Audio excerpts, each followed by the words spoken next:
एक दिन प्रभु ने सोचा, भाई सभी गोपियां किसी न किसी बहाने से मेरी एक झलक देखने को मेरे घर आती हैं, मैं भी कुछ ऐसा करूं, इन गोपियों का मनोरथ उन्हीं के घर में जाके पूरा करूं। ये यथा माम प्रपद्यन्ते तांस तथैव भजाम्यहम्, मुझे जिस भाव से जो भजता है मैं उसको उसी भाव से स्वीकार करता हूं, इसलिए मुझे इन गोपियों का मनोरथ पूर्ण करना चाहिए। क्या क्या क्या करूं? तो एक दिन कन्हैया ने छोटे छोटे अपने सब सखा बुलाए और बोले, ब्रजवासियों चलो आज कछु नयो खेल खेले। लाला रे कौन सा नयो खेल खेलेंगे? कन्हैया बोले, चलो आज चोरी चोरी खेलें। ब्रजवासी बोले, हे भगवान तू चोरी करवाएगा हमें? मैया पकड़ के वो पिटाई करेगी कि छठी को दूध याद आ जाएगा। कन्हैया बोले, मैं कोई रुपया पैसा की बात ना करो, चोरी करवे को। तो बोले, अपन सब माखन मिश्री चोरी करके खाएंगे। अरे माखन मिश्री पे तो अपना अधिकार है, अपन ना खाएंगे तो कौन खाएगा? ब्रजवासी बोले, तो तेरे घर में तो 9 लाख गैया हैं, दूध दही के भंडार भरे पड़े हैं, तेरे बाबा सबन को खवावे और तू दूसरे के घर में चोरी करके खा के अपने बाप को नाम बिगाड़ेगा। कन्हैया बोले, देख मैं अपनी बात ना करूं, अब देख या मधुमंगल को देख या श्रीदामा को देख, सबकी शकल पे 12 बज रहे हैं, सब 1.5 हड्डी के होते जा रहे हैं। और जब मैं कहूं क्यों भैया तुम इतने कमजोर कैसे पड़ रहे हो, क्या बात है, खावे पीवे ना मिलेगा? तो सबरे एक ही बात कहें, कन्हैया खावे की कमी ना है, घर में बहुतेरो माखन होए पर मैया सब बाजार बेचे आवे। कन्हैया बोले, कितनी गलत बात है, गैयन की सेवा करवे को हम सब ग्वाला और गोरस खावे के ताई ये मथुरा के लाला, सेवा हम करें और मेवा वो उड़ावे, ये कहां की बात है भाई? हम गैयन की सेवा करेंगे तो गोरस पर हमारा अधिकार भी तो होना चाहिए ना। ब्रजवासी बोले, लाला तेरी ये बात तो हमें बिल्कुल ठीक लग रही है। अच्छा तो चल पक्की रही, कौन के घर करें चोरी? कन्हैया बोले, पहले तो अपने ही घर में आज अभ्यास करो। अच्छा ठीक है कन्हैया। भगवान ने सबसे कहा तो जच गई बात, सभी ने अपने अपने घर किए हाथ साफ। दूसरे दिन फिर मीटिंग हुई। भगवान बोले, बताओ कौने कैसे कहा कियो? सब सुनावे लगे, कछु सफल भय, कछु विफल भय, कछु पकड़े गए तो कछु पिट के आए। सबने अपनी अपनी करतूत सुनाई। एक तो कान पकड़ के बोलो, कन्हैया रे हमने तो कान पकड़ ली, आज के बाद चोरी कबहू ना करनी। और लाला मैया ने पकड़ के वो पिटाई करी, बस पूछे मत। भगवान बोले, जा दारी के तुम पहली बार चोरी करके ही पकड़ो गए और पिट के आ गए, तो चोरी करबो ना आवे, चल मैं तो को सिखाऊं। ठीक है कन्हैया तू हमें सिखाए दे। भगवान बोले, आज से ही प्रशिक्षण प्रारंभ, सब मेरे साथ मंडली, मेरी मंडली में भर्ती है जाओ। कन्हैया तेरी मंडली को नाम का है? कन्हैया बोले, मेरी मंडली को नाम है बाल गोपाल चौर विद्या प्रचार मंडल। सर्वसम्मति से मंडल बन गए और मंडलाध्यक्ष कन्हैया बन गए और घर घर में माखन चोरी प्रारंभ। बोल माखन चोर भगवान की जय। देखिए भगवान की जैसे एक एक लीला में अनेकों कारण होते हैं, इसमें क्या कारण है, क्यों करी माखन चोरी? भगवान की इस माखन चोरी का जो सबसे मूल कारण है वो है ब्रज गोपियों पर अनुग्रह। नंद बाबा के यहां 9 लाख गाय हैं, दूध दही का अपार व्यापार है। तो गोपियां हमेशा यही सोचती रहती थी कि नंद के लाल कितने प्यारे हैं, कितने सुंदर हैं। मन होता है कभी हम अपने आंगन में बैठा के इनको अपने हाथ से माखन खवावें, हमारे घर में आके माखन खावें। हमारे पास माखन के अतिरिक्त तो कुछ है ही नहीं देने को, परंतु भला ये हमारे घर क्यों आएंगे? क्योंकि इनके यहाँ तो बहुत सारा माखन है। जब घर में ही इतना भरा पड़ा है तो भला हमारे आंगन में माखन खाने क्यों आएंगे? तो गोपियों के अंतर मन के भाव भगवान अंतर्यामी बन के जानते हैं, अंतरात्म दृक् हैं। और जितने रसिक हैं सब गोपियां बन के ब्रज में आए हैं। गोपियां कोई साधारण स्त्रियां तो है नहीं। गर्ग संहिता के गोलोखंड में गोपियों के विषय में आप देखें कितनी गोपियां हैं। श्रुति रूपा, ऋषि रूपा, साधन सिद्धा, कृपा सिद्धा, नित्य सिद्धा, गोलोक वासिनी, दंडकारण्य के संत, मिथिलापुर की नारियां, यज्ञ सीता, ये सब ब्रज की गोपियां बन करके पधारे हैं। श्री रामभद्र जहां जहां गए तो संतों का बुरा हाल हो गया उनकी झांकी को देखकर। जो बड़े निर्मल संत विशुद्ध अंतःकरण जिनका है, तप त्याग से जिन्होंने अपनी अंतर्गत वासनाओं को बिल्कुल ध्वस्त कर दिया है, वे संत भी जब राघव का रूप निहारते थे तो दीवाने हो जाते थे। उनको बड़ा आश्चर्य होता था कि आज तक हमारे मन में श्रृंगारिक भाव कभी नहीं आए, हमने तप त्याग से अपनी वासनाओं का एकदम दमन कर लिया है, पर इस झांकी में क्या आकर्षण है कि हमारा हाल बेहाल हो जाता है। बार बार मन होता है इस प्यारे को तो हृदय से लगा करके अच्छी तरह से आश्लिष्ट किया जाए। तो भगवान उनके अंतर भाव जान गए अंतर्यामी, और बोले देखो अभी तो हम मर्यादा पुरुषोत्तम बन के आए हैं, आप सब ब्रज में आओ, गोपी बन के पधारो, तब हम तुम्हारा मनोरथ भली भांति पूर्ण करेंगे। तो जितने भी बीतराग संत थे सब ब्रज की गोपियां बन के पधारे हैं। जितनी भगवती श्रुति ब्रह्म का निरूपण करते करते नेति नेति कह के थक गई, मौन हो गई, वे समस्त श्रुतियां ब्रज की गोपियां बन करके आईं। राम जी के तापस वेश पर जब दीवाने हो जाते हैं विरक्त संत, तो वो राम जी जब दूल्हा बन करके मिथिला में गए होंगे तब क्या हाल हुआ होगा। सब मिथिला के नर नारी दीवाने होकर धाये धाम काम सब त्यागी। उन सब रसिकों को भगवान ने कहा तुम भी आ जाओ ब्रज में। तो इस प्रकार से अनेकानेक परम दिव्य साधक तपस्वी ज्ञानी सबके सब ब्रज की गोपियां बन करके आए हैं, और उन समस्त रसिकों को भगवान ने अलौकिक आनंद ब्रज मंडल में प्रदान किया है। तो अंतर्यामी उनके अंतर मन को जानते हैं, इसलिए उनके घर घर में जाकर के माखन चोरी के बहाने उनका मनोरथ सिद्ध कर रहे हैं। ये मूलभूत कारण माखन चोरी का है। दूसरा कारण एक और भी है, क्या कि ब्रज का आधे से ज्यादा गोरस कंस को कर के रूप में चला जाता है, और वो कर के रूप में दिया हुआ गोरस चाणूर मुष्टिक सल तोसल खाए खाए करके खूब शक्तिशाली बन रहे हैं। तो ब्रज के गोरस से असुरों की शक्ति का संवर्धन हो, ये भगवान को कदापि स्वीकार नहीं था। और ब्रजवासी कमजोर हो रहे हैं, असुर शक्तिशाली बन रहे हैं, इसलिए भगवान ने माखन मिश्री की चोरी करने के बहाने ब्रजवासियों को घर घर ले जा, अकेले थोड़ी खाते थे, ग्वालों को ज्यादा से ज्यादा खिलाते थे ताकि ब्रजवासी शक्तिशाली बने और आसुरी शक्ति का संवर्धन न हो। इसलिए भगवान ने घर घर ले जाकर के ब्रजवासियों को माखन खिलाया। अब तो गोपियों को जब भी उमंग उठती है गोविंद से मिलन की, तो बहाना मिल जाता है काय का, शिकायत करने का। सब गोपियां इकट्ठी होके आती हैं, अरे जसोदा तनिक बाहर आओ।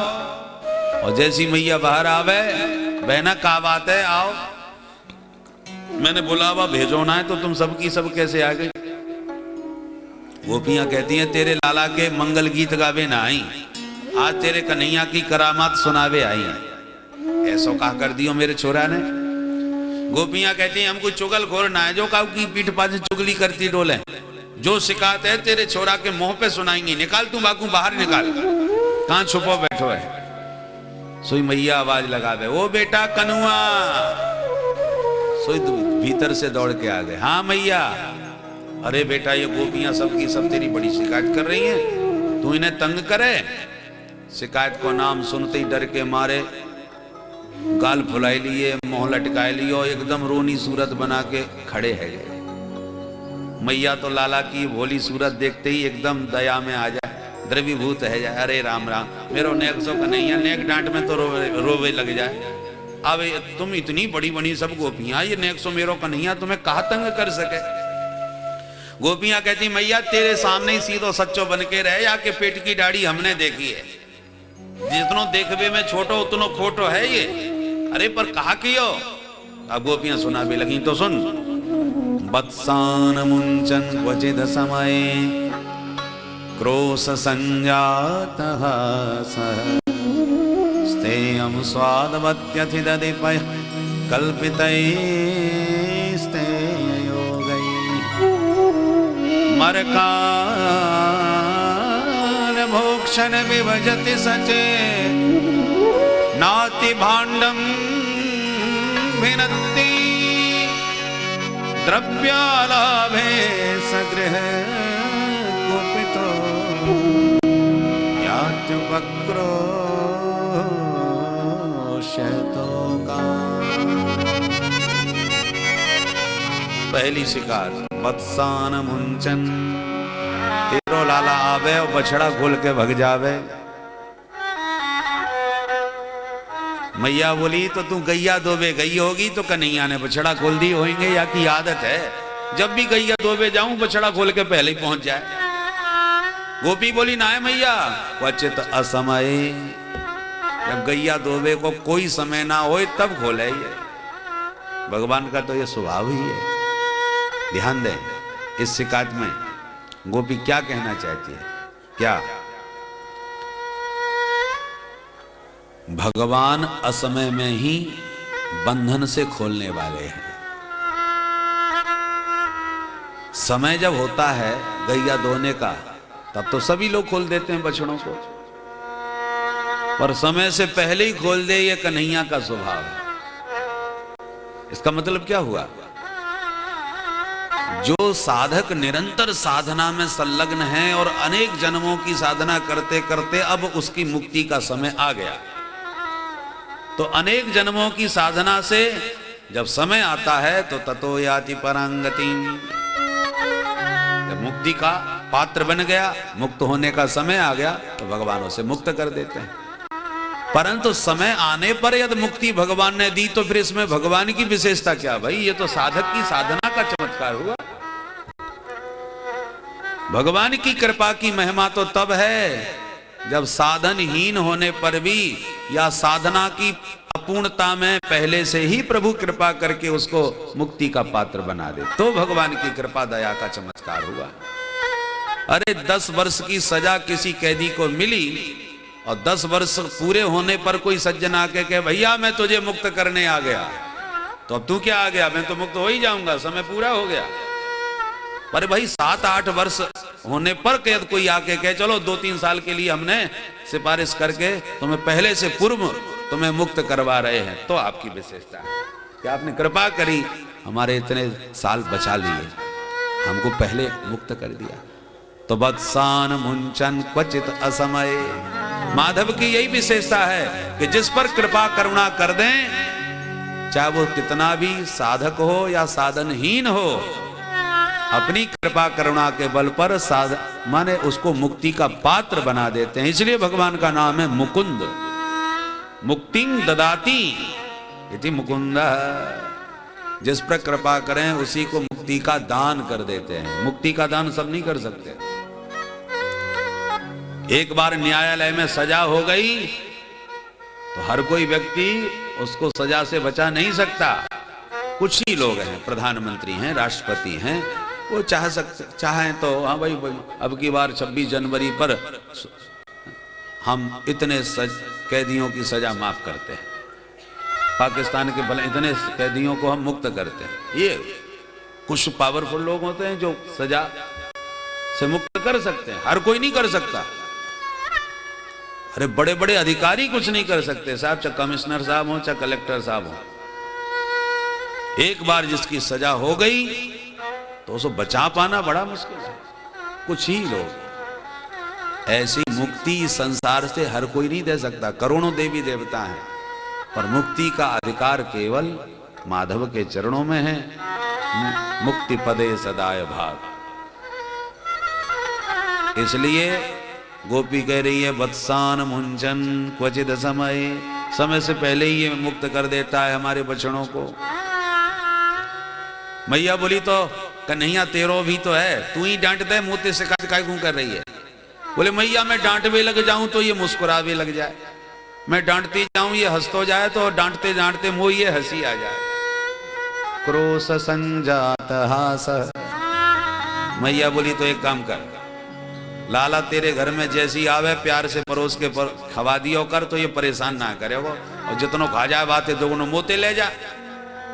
तुरंत एक गोपी आगे बढ़ के बोली अरे रहन दे जसोदा, तेरो छोरा खाए लेगो तो मांगे भी आएंगी का तोते, भगवान को दियो बहुत है चाहे जितनो खाए ले, पर एक दिन में परोस के या कूदियो। और मैं हाथ जोड़ के बोली कन्हैया तू बैठ के खा।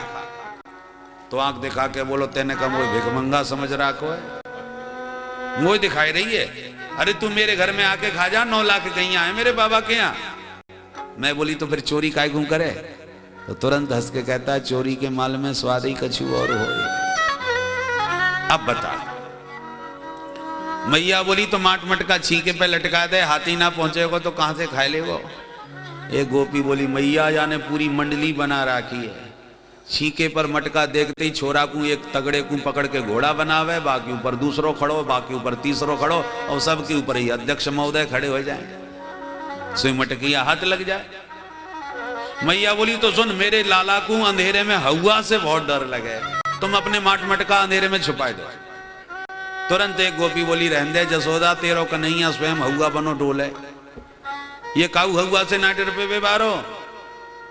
तू मेरी सुन बहन, मैं तो बड़ी गरीब नहीं हूं, घर में न गैया न गोरस कछु ना है, पर तेरो लाला मेरे घर घुसा आयो, 2 घंटे तक तमाम याने घर के कोने कोने छान मारे पर कछु ना मिलो, जब है ही ना तो मिल तो कहां से। अब या को गुस्सा आवे लगी, हे भगवान ये घर है कि मरघटा, ऐसे घर में आग लगा देना चाहिए, 2 घंटे बर्बाद भाई कछु हाथ ना लगो। तो बड़बड़ा तो गयो या कि गुस्सा ठंडी ना भई, सो याने कहा कियो मेरी छोरी तान दुपट्टा सोयरी, चुटिया बाकी नीचे लटक रही खटिया के, तो दबे पामन गयो, छोरी की चुटिया खटिया की पटिया से बांध दियो, और सोती भाई छोरी के कान में जाके बोलो हवा, कह के भाग गयो। छोरी तो एकदम डर गई, नींद खुली, जैसी खड़ी वही सो चुटिया तनी, वाने समझी काऊ हवा ने पकड़ ली। अब छोरी चिल्लावे मैया दौड़ियो, हवा ने पकड़ लियो। मैं घबरा गई, कौन हवा आ गयो? तब तक तेरो छोरा भाग तो दिख गयो, मैं समझ गई आ कार्य कनुआ की करतूत है। तब मैंने वह छोरी की चुटिया खोली, मैं बातें बोली, बिटिया कोई हुआ ना है, नंद को छोरा तेरी चुटिया खटिया की पटिया से बांध गयो। तब जाके वह बेचारी की जान में जान आई। तो द्रव्याल आवे सग्रह कुपितो यात्यो पक्रोश तो कान, मैया कहां तक सुनावे, हजारन शिकायतें हैं। मैया कन्हैया की तरफ देख भी लग जाए तो कन्हैया एकदम मुंह लटका के रोनी सूरत बना लें, और जब मैया गोपियन की बात ध्यान से सुन भी लग जाएं तो मैया की ओट में खड़े होके कन्हैया गोपियन को आंख मटका भी लग जाए, कर लो शिकायत। तुम सबन की एक एक करके खबर ना लई तो मेरो भी नाम नंद को लाला ना है। गोपियां कहे मैया देख याकू, और मैया देखने लगे सुमू लटका के, फिर जैसे के तैसे है जाए। इत्थम स्त्री भी सवय नैना, इस प्रकार से विविध शिकायत के बहाने गोपियां माधव की मधुर मूरत निहारने के लिए नंद भवन में आया करती हैं। मैया भी समझती है, अंत में कहती है बहनाओ मैंने खूब सुन ली, अब जाओ, मेरो लाला चोर है तो चोरी पकड़ के बताओ। हाँ मैया का उदना बताई देंगी। सब गोपियां चली जाएं, हृदय में उस झांकी को बसा करके। अंत में मैया कह देख बेटा कन्हैया, लाला तू ऐसी चोरी करेगा तो बदनाम है जाएगा, दारी के तेरी शादी ना होगी, तो काय को दूसरे के घर में घुसो डोले। कन्हैया मुंह लटका के कहते मैया ये सब की सब गोपियां नंबर 1 की झूठी हैं, और तू मेरी भोरी भारी मैया इनकी बातन में आ जायो करे। मैया कहती हाँ बेटा तू मुंह बूढ़ी है, पागल बनावो चाहे, मैं सब जानू कि कौन झूठ है कौन सच है। ये सब की सब झूठी हैं तो सत्यवादी हरिश्चंद्र मेरे घर में तू ही पैदा भयो है, ज्यादा ना तेरी चोरी पकड़ में आई, वादना जम के खबर लूंगी तेरी। ऐसे कहीं करके मैया अकेले में डांट दे, समझा दे, और सबन के सामने लाला को पक्ष लेके खड़ी है जाए। और इस प्रकार से ब्रज गोपियों का मनोरथ माधव विविध रूपों से पूर्ण करते हैं। बोल माखन चोर भगवान की जय।